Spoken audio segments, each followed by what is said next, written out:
Hey, it's Liberty, and today I'm going to be talking about the phenomena that is characters being brought out of retirement by different authors or worlds being expanded by other authors. I have a couple of different hats on today. I am obviously a reader, but I also have a degree, an MA in publishing, so I'm going to be talking about the different angles of this discussion. And that's the thing, I do want this to be a discussion, so do drop your opinions in the comments. As readers, as writers, as publishers, I want to hear it. If you like this, do give it a thumbs up. I make videos all about books, history, culture, etc. So do check those out and subscribe if you would like to. So this conversation has been opened up again because it was announced recently that Lucy Foley is going to be writing a continuation novel of Miss Marple. She's going to be writing the next book in the series. It's going to be published in 2026 by HarperCollins. How is this even possible? Well, in the UK, the copyright on a particular work is 70 years after the author's death, which means in the UK, the Agatha Christe books will stay in copyright until 2046. However, when it comes to this circumstance, the use of particular characters, Agatha Christie, things like that, quite often those are trademarks. In this case, they are. Agatha Christie set up a company while she was alive, and the rights for everything and the trademarks are sort of all dealt with and owned by, that company and also the people who do the rights. For this novel, Lucy Foley's agent and also the publisher negotiated with the Agatha Christie estate to do this. HarperCollins have world English language rights, which means they can publish the book in English in any country in the world. And this isn't the first time that HarperCollins have negotiated a deal like this. In 2022, they released a short story collection of 12 different writers reimagining Miss Marple in an anthology. Obviously, once things go out of copyright and trademarks expire, that's like a different story. It all becomes moot then. But I wanted to talk about those mechanisms because it's important. So that's how this has all happened. Again, it's within the normal workings of the publishing industry.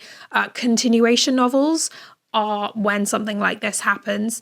Sophie Hannah has written 5 continuation novels following Hercule Poirot. So again, this isn't something new for Agatha Christie fans either. The reasons for doing this is obvious. From a business perspective, having a big brand is a revenue stream for publishers and also for the estate of the author.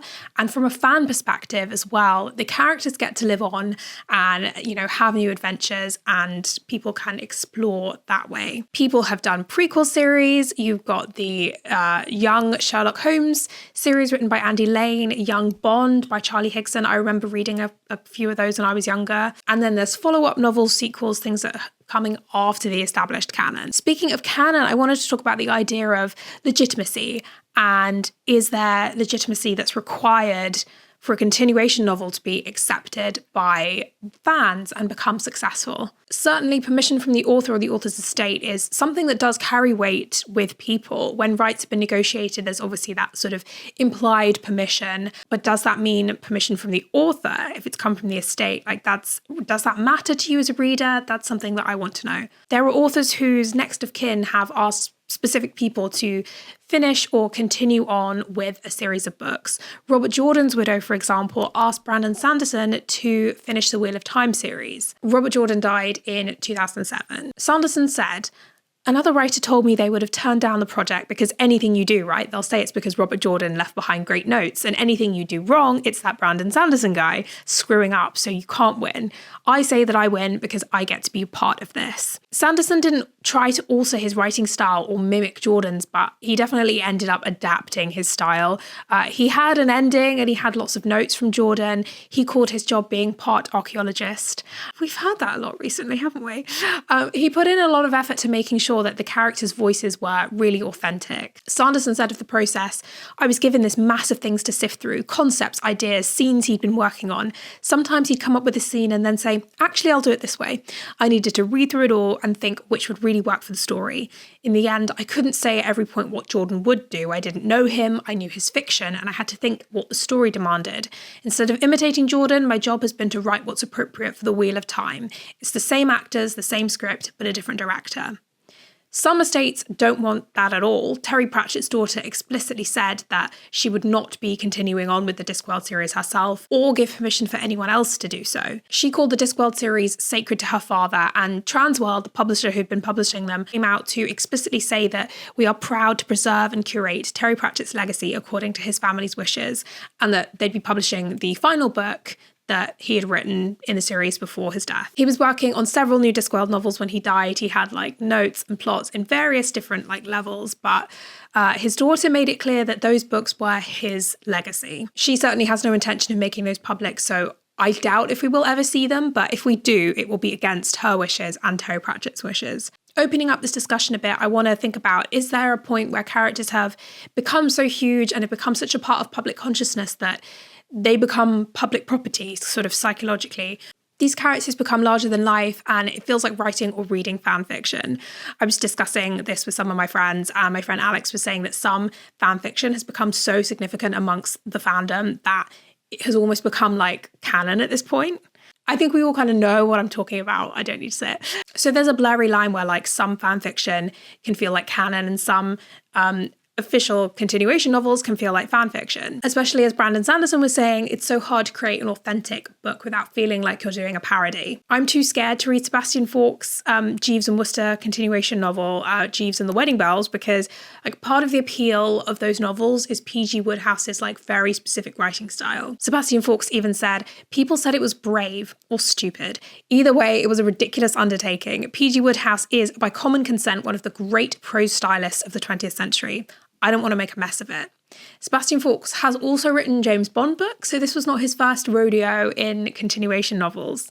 The P.G. Woodhouse estate has authorised several books. In addition to the Sebastian Faulks books, they authorised Ben Schott to write a pastiche novel called Jeeves and the King of Clubs, and that now has a sequel, which is Jeeves and the Leap of Faith, which was released in 2020, so really recent.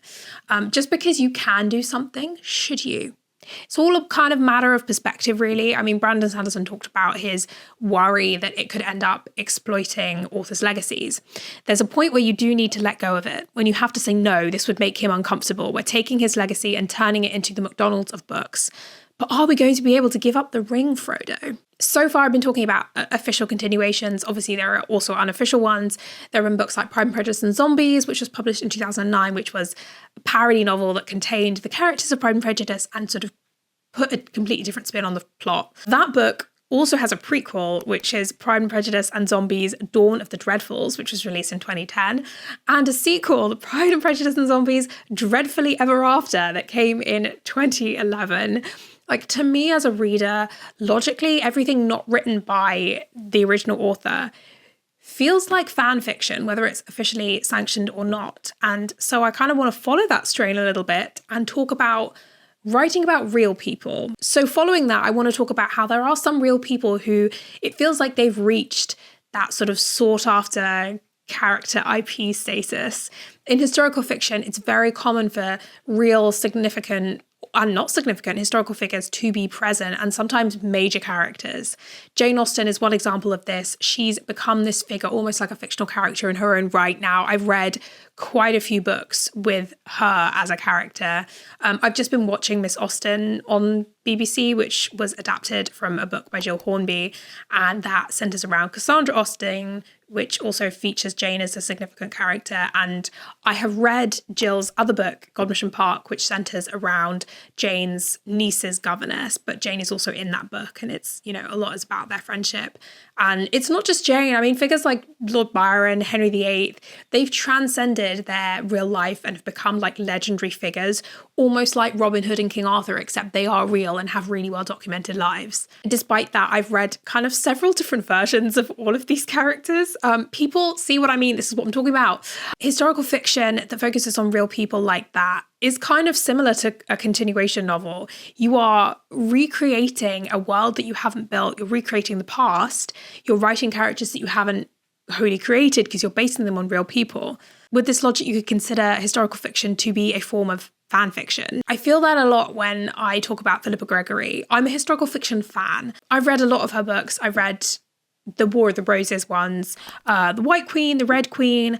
I think it's Lady of the Rivers, which is about Chiquetta Woodville, and the one about Anne Neville as well. I've read about. There's like a bunch of those. Philippa Gregory is kind of known amongst historical fiction fans for sort of putting her own spin on the facts, I'll put it that way. I consider things like that to be like historical fan fiction. I respect witches, obviously, but I have an archaeological background, so I know that there is a scientific genetic reason why the Tudor line panned out in the way that it did with regards to the boys and lack of surviving, etc. So I can't like sit here and be like, well, actually they could have cursed the Tudor line. It's just not a thing. Because art is propaganda. The Thomas More that's in A Man for All Seasons is not the same Thomas More in Wolf Hall. The Thomas Cromwell in Wolf Hall is not the same Thomas Cromwell in the Tudors, for example.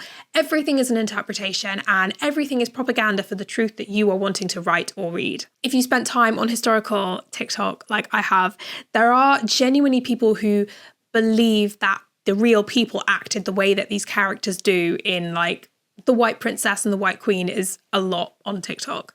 They believe people's interpretation of events. I think about books like My Lady Jane, which kind of takes historical accuracy and throws it out the window, introducing fantasy elements. It's obvious that these things didn't happen, so there's like, you're in that space already. Despite that though, like as a Mary the First offender, there are people who think she was really like that because the author really plays into that stereotype of, you know, Bloody Mary. And even when you do create characters in historical fiction, there are always real people thrown in there, like either because the story requires someone in a certain like position to, you know, be there and we know who that was, or because it's a hook to get people interested.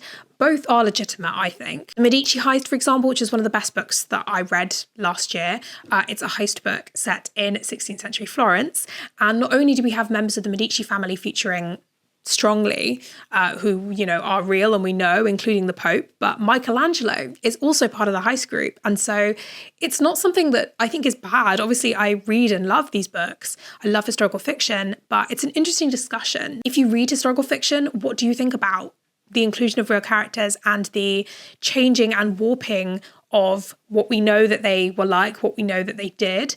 Is that something that bothers you at all? And if you don't read historical fiction, is that part of the reason why? I'm so curious. I think, you know, calling something like continuation novels or historical fiction, calling that fan fiction, I think that's only an insult if you don't, you know, like or respect fan fiction, which I do. I think it's a really legitimate form of creativity. I think it's great. I always, you know, say that it's really surprising that I never got into fan fiction, like writing or reading it as a teen. I seem like the person who really would have been down for that. There's also a discussion of like, as a society, do we take people's IP more seriously than people's real lives? This is an open question rather than my own opinion. I don't have the answer to this, but think about a book like Death Comes to Pemberley, for example, which is an unofficial continuation novel. It's a murder mystery that centres around the characters in Pride and Prejudice after the events of the book. And then you've got a book like Jane Austen Investigates, which is Jane Austen as the main character, and she is an amateur sleuth, and this is her in her youth solving a murder mystery. Obviously, she's the main character, her family is in it, her love interest is in it. Do you think of these books in the same way? What's your opinion on the legitimacy of these two books? Is one more legitimate than the others? Do you think one or both of them should have been published? I read Death Comes to Pemberley and I thought it was really good. I mean, it's P.D. James, of course it was going to be good. I haven't read Jane Austen Investigates, and I'm probably never going to. If I want to read a Regency murder mystery, I want original characters that I can sink my teeth into and root for, and there's a certain element of the unknown happening there. I like the Lily Adler series. That's so good. So for me, it's so interesting because me as a writer, with my writing hat on, I was thinking, as I was sitting down to think about what to talk about for this video, well, I would never write anyone else's characters. I couldn't do that. I don't know these characters as well as the author does. And I wouldn't dare to. I'd be way too anxious about it. I couldn't. But as a reader, I have read continuation novels with characters in. So, final thoughts. I've you know, tried to lay out all the different discussions around continuation novels and tried to have a little discussion about writing about characters that you haven't wholly created. The most important part of this video, though, I hope will be the comment section. I really hope that people do use it and talk about it. So yeah, to conclude, I think continuation novels, they can be great service to fans and also great revenue for publishers, especially when, you know, particular authors have been asked to finish series or to continue series, if it's what the author wants, if it's what the estate wants.